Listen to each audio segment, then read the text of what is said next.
আমি ভরতের সঙ্গে শত্রুঘ্নকেও পাঠাবো কেকয় রাজ্যে। আমি বীর যুধাজিৎকেও সংবাদ পাঠিয়েছি। মহারাজ,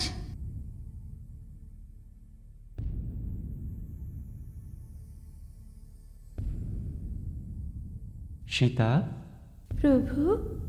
ভরত আর শত্রুঘ্ন কেকয় রাজ্যে চলে যাচ্ছে। কেন প্রভু? ভরত আপনার অনুগত। ভরত কেকয় রাজ্যে কেন যাচ্ছে? পিতা স্থির করেছেন ভরত মামার বাড়ি যাবে রাজনীতির শিক্ষা নিতে, সঙ্গে শত্রুঘ্ন যাবে। আমাদের পিতা আমাদের কাছে দেবতুল্য। আজকেই বীর যুধাজিৎ আসবেন সীতা। বীর যুধাজিৎ কে প্রভু? ভরতের মামা কেকয়রাজ অশ্বপতির পুত্র। প্রণাম গ্রহণ করবেন মহারাজ দশরথ। স্বাগতম বীর যুধাজিৎ। আমি মন্ত্রী সুমন্ত্রীর কাছে সব শুনেছি মহারাজ। আমার পিতা অত্যন্ত আনন্দিত। ভরত শত্রুঘ্নকে সঠিকভাবে শিক্ষা দেবেন আমার পিতা। ধন্যবাদ। ভরত, শত্রুঘ্ন, পিতা, বৎস, তুমি আর শত্রুঘ্ন আজই বীর যুধাজিতের সঙ্গে কেকয় রাজ্যে অর্থাৎ তোমার মামার বাড়ি যাবে। সেখানে তুমি রাজনীতি শিখবে। শিক্ষা সমাপ্ত হলে তুমি আবার অযোধ্যায় ফিরে আসবে বৎস। যথা আজ্ঞা পিতা, আপনার আদেশ শিরোধার্য।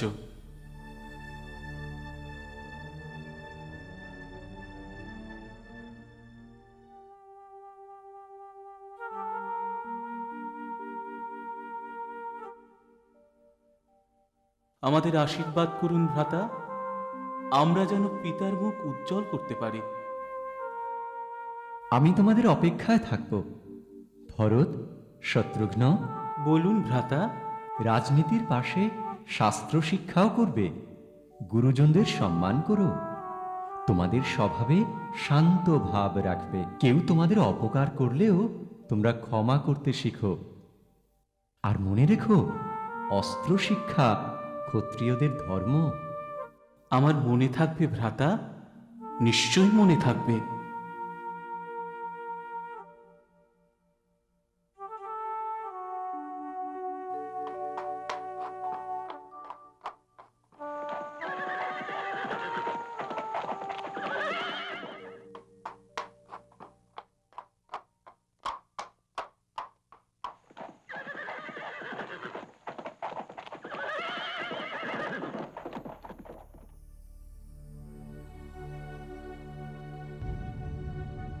আপনি কাজ শুরু করে দিন মন্ত্রী সুমন্ত্র। যথাজ্ঞা মহারাজ।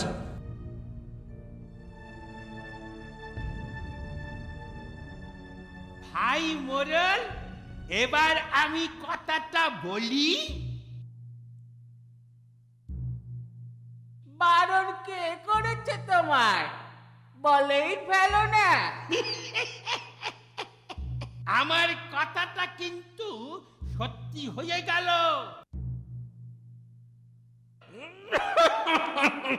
কি সত্যি কথা ভাই? আমি বলেছিলাম চার ভাইয়ের মধ্যে একটা গন্ডগোল হবে। কি ঠিক হয়েছে কি না? ঠিক ঠিক। এর মধ্যে গন্ডগোলের কি দেখলে ভাই? ওরে বাবা, কেসে বলল যে আমাদের মহারাজ ভরত শত্রুঘ্নকে পাঠালেন মামার বাড়ি রাজনীতির শিক্ষার জন্যে। কি ঠিক কিনা? ঠিক ঠিক। শাক দিয়ে মাছ ঢাকা যায় ভাই।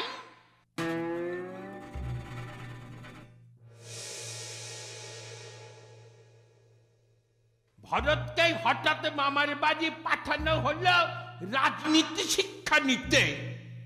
কেন? অযোধ্যায় কি শিক্ষার কমি ছিল, যেখানে স্বয়ং রামচন্দ্র আছেন? কি ঠিক কি না? ঠিক ঠিক। বুঝতে পারবে, কিছুদিনের মধ্যেই বুঝতে পারবে রাজনীতিটা কোথায় হচ্ছে। আরে বাবা, রাজনীতিটা যদি অযোধ্যার ভালোর জন্যই হয় তাতে তো আমাদের লাভ।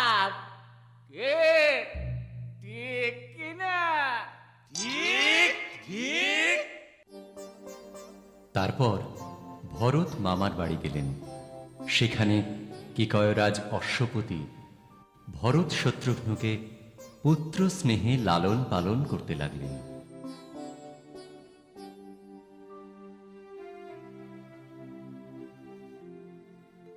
ভরত, এটা তোমাদের মামার বাড়ি।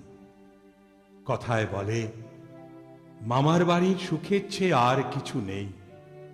তোমরা রূপে গুণে দেবতা ইন্দ্র আর বরুণের মতন। তোমাদের সব ইচ্ছা আমি পূর্ণ করব, কিন্তু যে জন্যে আমার কাছে পাঠিয়েছেন তোমার পিতা, আগে সেইটা পূর্ণ করতে হবে। তাই হবে, আপনি আমাদের আশীর্বাদ করুন।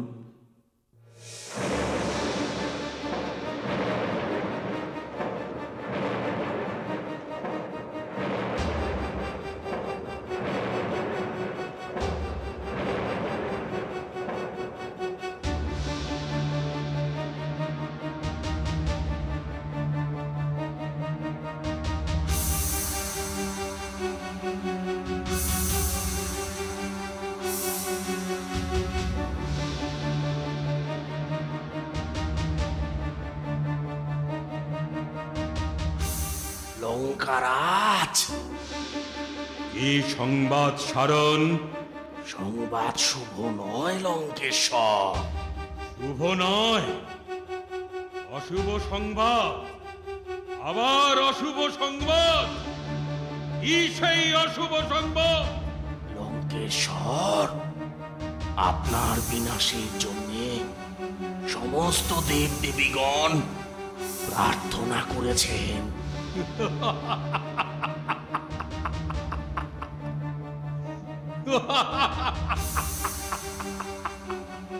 আমার বিনাশ?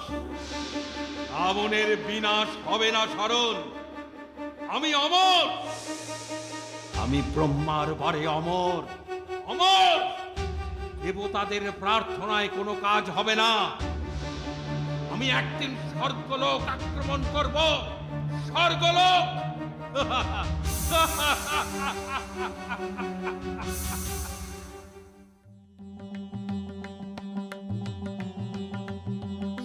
রানীমা, তুমি পাষাণী মা, একেবারে পাষাণী।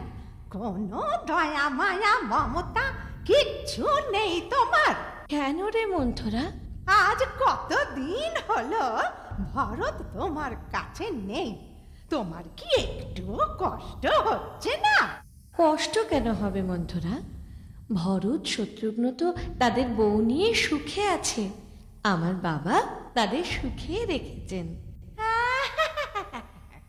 সুখ যখন অসুখ হয়ে যাবে তখন বুঝতে পারবে রানীমা। বাজে কথা কেন বলছিস মন্থরা? ভরতের অসুখ হবে কেন? ভারতের অসুখ নয়, অসুখটা তোমারও। একবারও ভেবেছ তুমি হঠাৎ ভরতকে কেন মামার বাড়ি পাঠিয়ে দেওয়া হলো? কেন রাম লক্ষ্মণকে অন্য জায়গায় পাঠালো না? তোর মাথায় শুধু কুচিন্তা। ভরত যেমন আমার ছেলে, তেমনি রাম লক্ষ্মণও আমার ছেলে মন্থরা। বুঝবে না, বুঝবে না রানীমা, তুমি বুঝবে না। তবে একটা কথা জেনে রাখো, আমার চুল এমনি এমনি পাকেনি। আমি সব বুঝি, সব বুঝি। আমার গুরুজনেরা, সমস্ত ঋষি মুনিগণ এবং আমার সমস্ত মন্ত্রীগণ,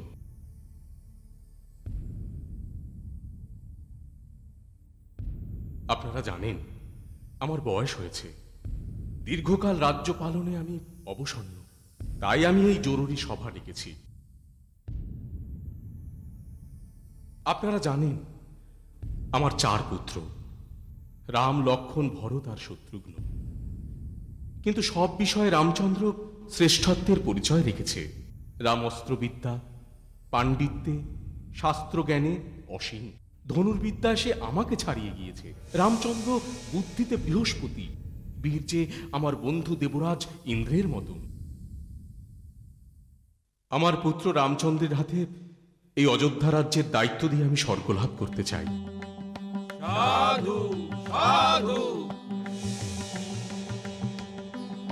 আমি রামচন্দ্রকে যুবরাজ পদে অভিষিক্ত করে ক্লেশ মুক্ত হতে চাই। যদি আপনারা মনে করেন আমি যা ভেবেছি যথোপযুক্ত, তবে আপনারা আমাকে অনুমতি দিন। জয় শ্রীরামচন্দ্রের জয়, জয় জয় মহারাজ দশরথের জয়, জয় জয় শ্রীরামচন্দ্রের জয়, জয় জয় মহারাজ দশরথের জয়, জয় জয় শ্রীরামচন্দ্রের জয়, জয় জয় মহারাজ দশরথের জয়, জয় জয় শ্রীরামচন্দ্রের জয়, জয় জয় মহারাজ দশরথের জয়। কি মোরাল ভাই, এখন মুখে কথা ফুটছে না কেন? কি কথা ফুটবে বলো দেখি? আমার কথাটা সত্যি হলো কি না? কোন কথাটা বলো দেখে? ভুলে গেলে? হ্যাঁ, ভোলারই তো কথা। বলেছিলাম ভরতকে মামা বাড়ি পাঠানো হচ্ছে, এর মধ্যে রাজনীতি আছে। রামকে যুবরাজ পদে অভিষিক্ত করবার জন্যে ভরতকে মামার বাড়ি পাঠানো হলো রাজনীতি শেখার জন্যে। কি ঠিক কি না? ঠিক ঠিক, থামো তো হে। আবার শুরু করলো রে। রামচন্দ্র অযোধ্যার সিংহাসনে বসবে না তো কে বসবে?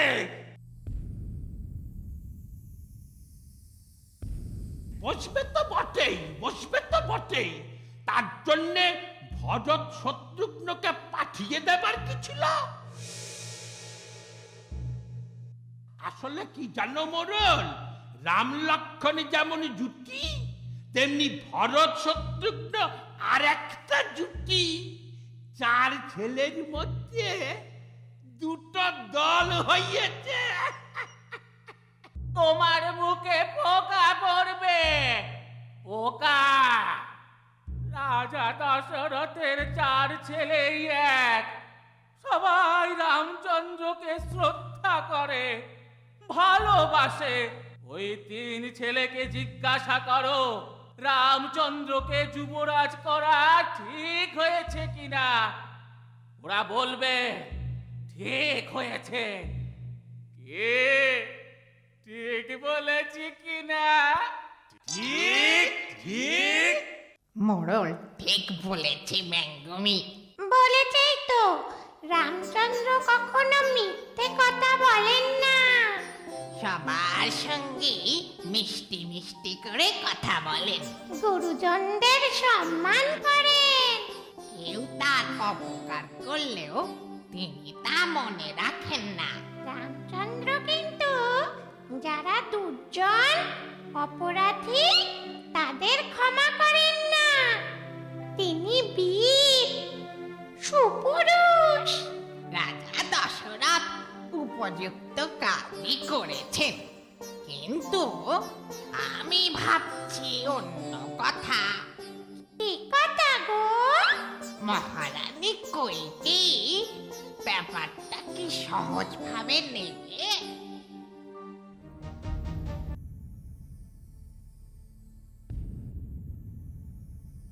কইকেয়ী?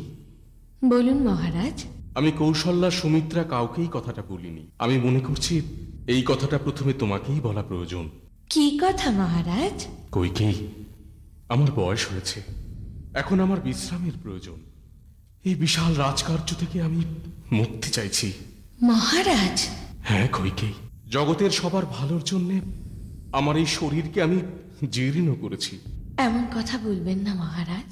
পূর্বপুরুষদের থেকে পাওয়া এই অযোধ্যাকে আমি নিজের ছেলের মতন লালন পালন করেছি, প্রজাদের সুখে রেখেছি। কিন্তু কিন্তু এবার আমি বিদায় নেব। সমস্ত পাত্র, মিত্র, মন্ত্রী, সভাসদ, ব্রাহ্মণ, মুনি ঋষিদের থেকে আমি অনুমতি নিয়েছি। তাহলে অযোধ্যার সিংহাসনে কে বসবে মহারাজ? যে সূর্যে শত্রুপুরী বিজয়ী দেবরাজ ইন্দ্রের মতন, যে ধার্মিকদের মধ্যে শ্রেষ্ঠ, যে নক্ষত্রমালায় উদিত চন্দ্রের মতন, যাকে পেলে ত্রিভুবন সুরক্ষিত থাকবে, সেই রামচন্দ্রকে আমি যুবরাজ পদে অভিষিক্ত করব কইকেয়ী। মহারাজ! হ্যাঁ কইকেয়ী, রামচন্দ্রই অযোধ্যার সিংহাসনের যোগ্য উত্তরাধিকারী। মহারাজ, আপনি আপনি আপনার উপযুক্ত সন্তানকেই বেছে নিয়েছেন মহারাজ। রামচন্দ্রই পারবে অযোধ্যার সুনাম রাখতে। আমি আমি অত্যন্ত খুশি হয়েছি মহারাজ। রামচন্দ্র যে আমাদের সম্পার মহারাজ, আমাদের সম্পার।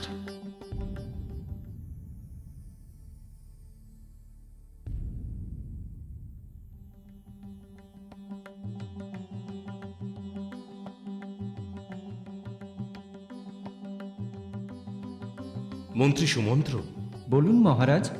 কথাটা এবারে রামচন্দ্রকে জানানো প্রয়োজন। হ্যাঁ মহারাজ। রামচন্দ্রের তো একটা নিজস্ব মতামত থাকতে পারে। আপনার আদেশ অমান্য করবে না মহারাজ। তবুও আমি রামচন্দ্রের সঙ্গে কথা বলবো মন্ত্রী সুমন্ত্র। তাকে ডেকে আনো। যথা আজ্ঞা মহারাজ।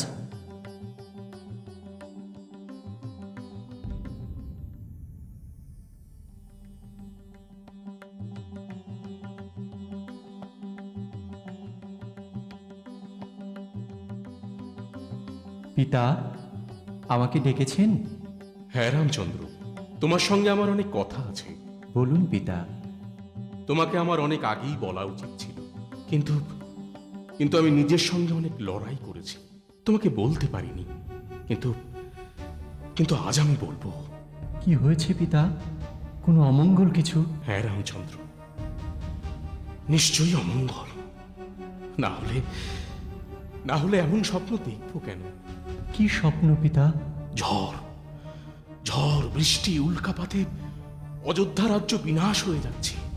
আগুন, চারিদিকে আগুনে অযোধ্যা পুরে শেষ হয়ে যাচ্ছে। পিতা, দৈবজ্ঞরা বলেছেন রবি মঙ্গল রাহু গ্রহরা আমার জন্মকালীন নক্ষত্রকে পীড়িত করছে। এরকম স্বপ্নে রাজ্যের রাজা মৃত্যু মুখে পতিত হন। পিতা, এমন কথা বলবেন না। বৎসরাম, আমি বৃদ্ধ হয়েছি। দীর্ঘ আয়ু পেয়ে আমার ইচ্ছা অনুযায়ী আমি রাজ্য সুখ উপভোগ করেছি। আমি ইচ্ছে মতো দান ধ্যান করেছি, অধ্যয়ন করেছি। এখন তোমাকে যা বলবো তুমি তাই করো রামচন্দ্র। আমাকে আদেশ করুন পিতা। তুমি অযোধ্যার যুবরাজ পদে অভিষিক্ত হও।